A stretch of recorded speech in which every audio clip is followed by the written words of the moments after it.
The results of last night's Senate primary race have the President of the United States tonight lashing out. And the polls were wrong again last night when they thought it would be a landslide victory for a hater of Jews and a hater of Israel. This guy hates Jews. Somebody said, oh, that's a little strong. No, he hates Jews and he hates Israel. Abdul El-Sayed. Can you believe this? This could only happen to me. Abdul El-Sayed, lovely gentleman. He's a man of hate. And now he's going around saying, no, I love everybody. He doesn't love everybody. Put him in office. You're going to find out what he loves. He doesn't love Israel. He doesn't love Jewish people. He hates them. He hates them with a passion that burns in his heart, and there's not a frickin' thing he can do about it. There's not a thing he can do about it because he hates them. But every time this has happened, and you do that, you go through squalor, and add the word again, filth, crime, death, destruction, embarrassment. You lose your home, you lose your apartment, and that's where the communists will take us 100%. When I watch Abdul, he's full of shit. What is your response to the president? I'm glad he thinks I'm a lovely gentleman. A lot of people think so. Look, this is the response that they have. You notice what he talked about. First, look at the background. It says no tax on tips. The man can't stay on focus. That's like the one thing that he did to offer any economic relief. But instead of that, he's more focused on me and what I'm going to do while we're living through an affordability crisis that is generational. People are paying nearly $5 in gas because of a war he started. And half the time, if he's not talking about me, he's talking about the drapes in his ballroom. So at the end of the day, I invite the president to focus what I'm saying. I want to get money out of politics, put money in your pocket, and pass Medicare for all. I think a lot of Michiganders want that right now. And I think Mike Rogers, for his own part, is running away from Donald Trump himself. When you're asked Mike Rogers about his position on the war or his position on Trump's tariffs, he is mum. So, look, I'm looking forward to tying Mike Rogers to Donald Trump all day, every day. But I do agree with the part where he says I'm a lovely gentleman. I'm not sure he meant that, but we'll leave it at that. You mentioned what your campaign message was over the last several months. You defeated Haley Stevens for the nomination by what right now I think is 1 percentage point. What does a margin that close tell you about what the next 90 days need to look like for your campaign? Look, we as a party have to come together. We had a hard-fought battle. There were some disagreements between folks who might have voted for me or folks who might have voted with the Congresswoman. But I also know that the things that unite us are so much bigger than whatever it is that divides us. We have an opportunity right now to come together, to embrace the idea that we can have an America that is affordable because Michiganders right now are suffering. We can actually address the housing crisis. We can address the fact that too many people worry about the fact that they might get sick and don't have the health care that they need and deserve. Mike Rogers is exactly the opposite of that. Mike Rogers spent his 14 years in Congress taking check after check after check, totaling more than $1 million from the pharmaceutical industry, for his vote, he voted 19 times to raise prescription drug prices, helped to architect the legislation that kicked off the opioid epidemic, 600,000 people dead. So I want to give you health care. He wants to take it away. I provided Narcan and 100 vending machines for free. He helped to kick off a crisis for which that Narcan had to be the answer. The difference couldn't be more certain, and we have an opportunity to come together to defeat him, defeat Trumpism, hold him accountable, and start actually addressing the challenges that people in Michigan are facing. It was a really tough primary, obviously. I mean, at one point you described Haley Stevens as a suit with a large AIPAC bank account, said hopefully they could find some ways to teach her how to string together 2 coherent sentences. That was your quote. She is now supporting you, now that you have won the nomination. Are you going to invite her to campaign with you out on the trail? Look, we need everybody together to beat Mike Rogers. I'm grateful. We had a great conversation this morning. We talked about a hard-fought primary. I've known the Congresswoman since 2018, since we ran together. And again, whatever our different disagreements, we know that the disagreements we have with Mike Rogers and Donald Trump are so much bigger. And in the heat of a primary, you're going to say some things you later on would rather have not said. And I think we have an opportunity right now to focus on what needs to be said, which is that Mike Rogers is an existential threat to the affordability of Michiganders, which is already pretty low, that taking on Donald Trump and holding him accountable for his abuses of power is a critical goal, and that addressing the fact that people deserve health care and housing and good schools is a key goal that we all share. So we're coming together. as we need to do to defeat Mike Rogers and defeat Trumpism. Well, so given how many votes she got, will she be on the campaign trail with you? Look, I should hope so. That's a choice that she gets to make. But all of us coming together around the slate that we've built. And look, we've got some great candidates on that slate. You think about the Lieutenant Governor, Garland Gilchrist, Ellie Savitt, with whom I've worked during my time at the city of Detroit. Obviously, Jocelyn Benson, who won her campaign handily, our Secretary of State and soon to be governor. There's a lot on this ticket that Michiganders can have a lot of hope in. And so I'm looking forward to campaigning together to win the future where we take on Trumpism and Mike Rogers. And I'm hoping that Congresswoman Stevens and Senator McMorrow, who was with me earlier today, will be out there on the trail talking about what we need to do to build a future where we get money out of politics, put money in pockets, and pass Medicare for all. Well, and this seat is so critical for your party to win control of the Senate in Washington. We've heard some Democrats who are worried that you cannot defeat Mike Rogers come November. How do you plan to address those concerns from people in your own party? We don't need worry, we need work. You know, we took on $70 million of outside spending, an 11-to-1 spending gap on the airwaves, and we took it on because we did the work. 12,000 people knocking nearly 10,000 doors a day. We started this campaign 15 months ago, having conversations in rooms of 5 or 50 people at a time. And so that's how we're going to beat Mike Rogers, the old-fashioned way, brick by brick. So if you're worried right now, get to work. That's the work that we need to do. And I can tell you on our campaign, we're going to be out there knocking doors, having those conversations that are what our democracy is about. But worrying, and Democrats worrying, is not going to solve the problem. You heard Donald Trump at the top of this show. This is a guy who can't even focus on our affordability. He's more interested in saying my name in an interesting way or calling me a lovely gentleman than he is interested in actually solving our problems. We have to stand up to that, which means let's go get to work. Let's go talk to our fellow Michiganders about who we are and who we want to be and what it takes to take on the most corrupt president in American history and his lackey who licks every boot he possibly can of that man, Mike Rogers. Well, I mean, in addition to work, a lot of money is probably going to be spent here. And you were really critical of outside spending in the primary, especially from AIPAC. You have pledged not to take a dime of corporate money in your race. Is that still your position tonight? It is still my position. It is, has been, and always will be. But will you need help from national Democrats? I mean, will you welcome outside spending as if there's going to be a ton of money being spent on Mike Rogers? Do you also want a ton of money being spent from national Democrats on your race? Look, I wish we lived in a world where there was less outside spending generally. I wish we lived in a world where corporations could not spend on campaigns. I wish we lived in a world where there were no super PACs or 501c4s. But if unions want to spend to uphold union rights, if the Working Families Party wants to spend to get health care passed, if the National Nurses United or the Medicare for All PAC wants to spend to push back on the power of Big Pharma, I think it's important for us to make sure that we are fighting fire with fire. But those are different things. If you're a corporation trying to corrupt politician, just like Mike Rogers has been corrupted by the pharmaceutical industry, yeah, I think nurses coming in and saying, hey, we're going to bring some funds to help a candidate who wants to stand up to that industry, that makes sense. But I think we'd all rather live in a world where outside spending was not a thing. And look, the minute I hit the U.S. Senate, I am working toward that world. I want to end Citizens United. I want to ban super PACs and 501c4s and all of this dark money infrastructure that has allowed corporations and special interests to corrupt our politics. Do you know how much you've raised since last night, in the last 24 hours or so? Honestly, I haven't checked. It has been a whirlwind, but I know it's been a lot. People are really excited about the opportunity we have in this race. They see the clear contrast between a corrupt politician like Mike Rogers, who offers nothing new. I mean, this guy hasn't had an original idea since 1994. And a candidate who is new on the scene, who wants to get money out of politics, put money in your pocket, pass Medicare for all. That contrast couldn't be more exciting. And it's partly why we saw 500,000 more Democrats vote in our primary than did Republicans. And look, if we can muster that kind of turnout in this next election, we are going to swamp. Mike Rogers will go back to his swamp in Florida and will be headed to the U.S. Senate. You said before, Chuck Schumer doesn't want to see me on the inside of the U.S. Senate. How did your call with Chuck Schumer go today?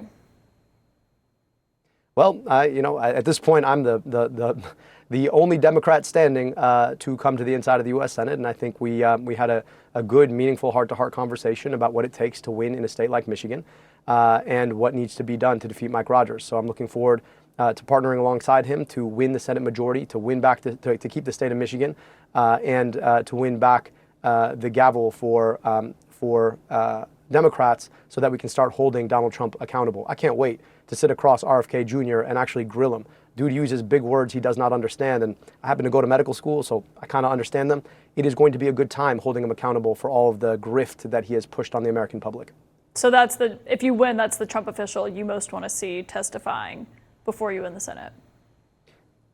I think it's the Trump official that most people would probably like to see me stand up against because, look, I'm a guy with a doctorate in medicine and in public health. He's a guy who takes his kids swimming in Schitt's Creek. Speaking of senators that you might be serving alongside and questioning Trump officials, I want you to listen to what, I'm not sure if you've seen this, what Democratic Senator John Fetterman said about you today. Are you willing to unify with Abdul El-Sayed, for example, who's now the Democratic nominee, the Democratic candidate? Oh, yeah, the tough guy. He called me ugly and then I should be on a pike.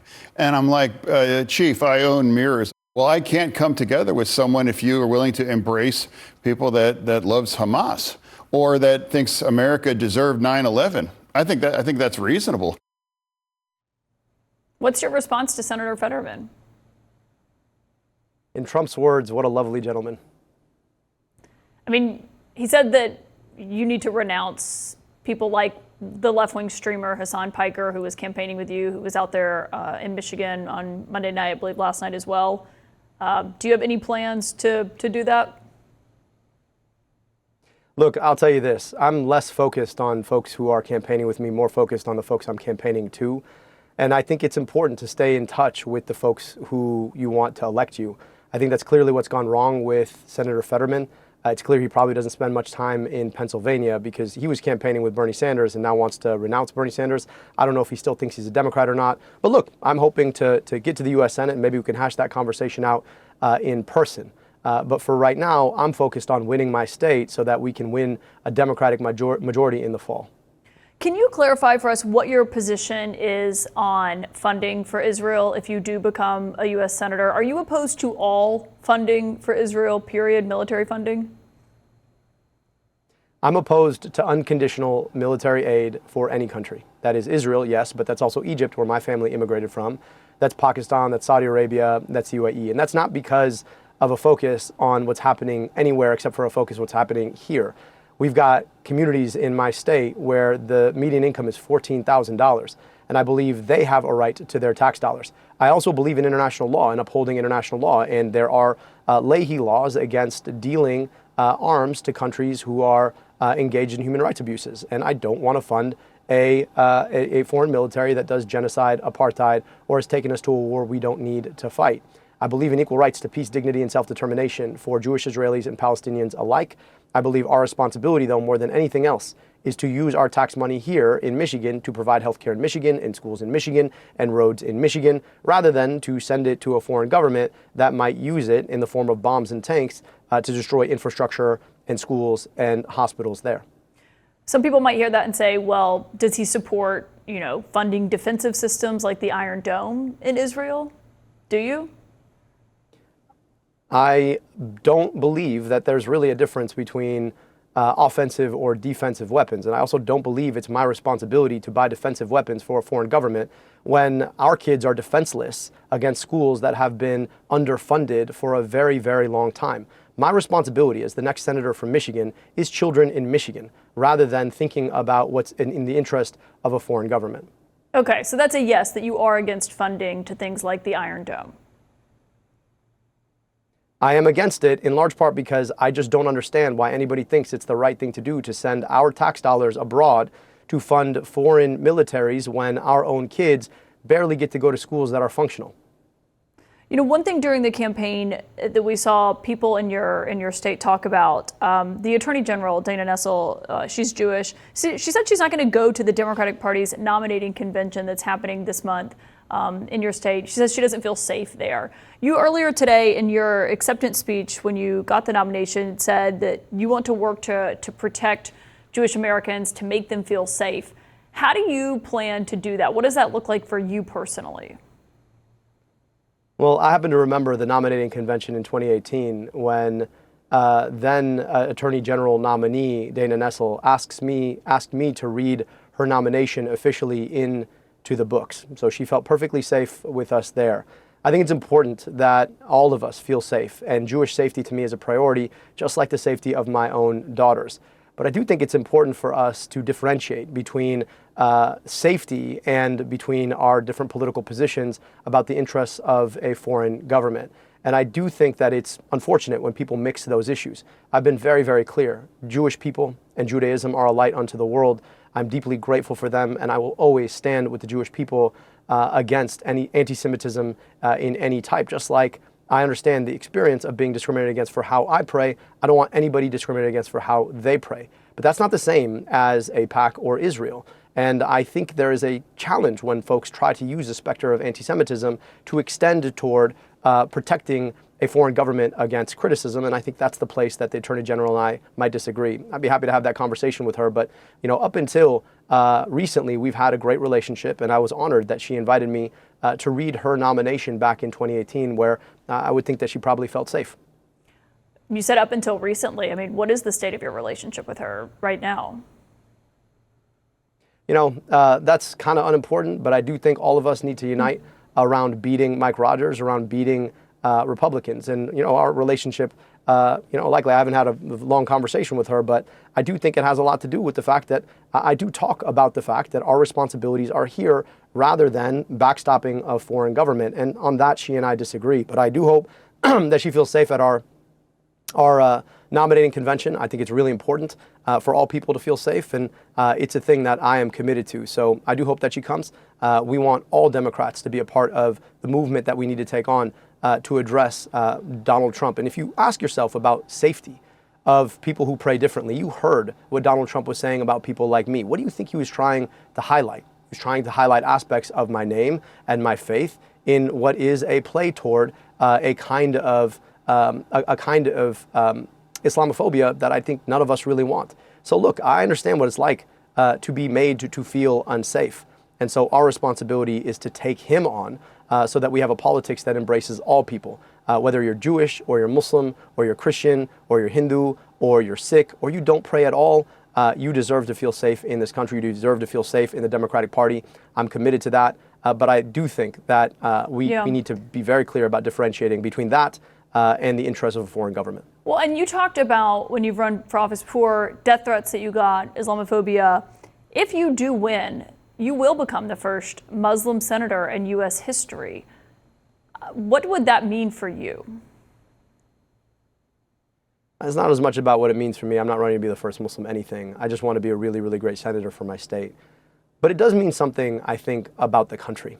There are people like J.D. Vance or Donald Trump or Mike Rogers who want to define America as being too small to include some kinds of people. And they point to my name, they point to my faith, they try to insinuate that somehow I'm less American because of those things. But I've put myself forward, asking my state to give me their stake in democracy, to allow me to serve them as an agent of the government.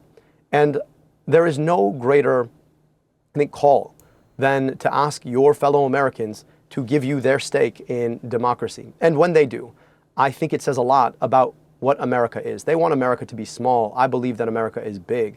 It's open-minded, it's big-hearted. It can include any of us, regardless of how we pray, regardless of where our families come from, regardless of who we love or how we identify. That's the America we're building, and I think America, and Michigan in particular, has an opportunity to remind us just how big we are. In terms of your race, you are not a Democratic socialist. You're not part of the DSA. You have members of them who endorsed you, who supported you. One thing we were talking about last night as we were counting the votes in Michigan was this progressive rise that we've seen in recent weeks and months and what that looks like for Democrats come November. With the positions that you've had on Medicare for All or abolishing ICE or a billionaire's tax, what do you think that looks like in terms of going forward? We've heard some people, Van Jones, saying there are some positions that you have that you'll have to moderate on. Is that your plan? Is that your takeaway from what the margin was last night? Or what does that look like over the next 90 days? Look, I think we've built a movement around the idea that we can get money out of politics, put money in pockets, pass Medicare for all. I think right now the question that people are asking is not where do you stand on the left-right spectrum on a series of issues that people talk about on CNN. I think the questions that people are asking is who's going to help me afford my housing? Who's going to help me afford my groceries? Who's going to make sure I can see a doctor if I get sick? I'm interested in answering those questions. I'm not a socialist, but I am a scientist. And so I like empirically driven answers to hard problems. I like to solve them. When it comes to Medicare for All, I didn't just say it one day. I literally wrote a whole book on how we could do it. I went to medical school, did a PhD in public health, led health departments. I have some experience in this matter. And so I'm interested in solutions to problems. Now, if trying to moderate so that I can placate folks who think that somehow the world operates on a left-right spectrum is the way to get elected, I just don't see that on the ground here in Michigan. I'm a lot more focused in having conversations based in people's lives, talking about those solutions, and I think that's exactly how we're going to win this election in the fall. Abdul El-Sayed, thank you for joining us and really appreciate your first CNN interview since becoming the Democratic nominee for the primary. Caitlin, thanks for having me. Always fun.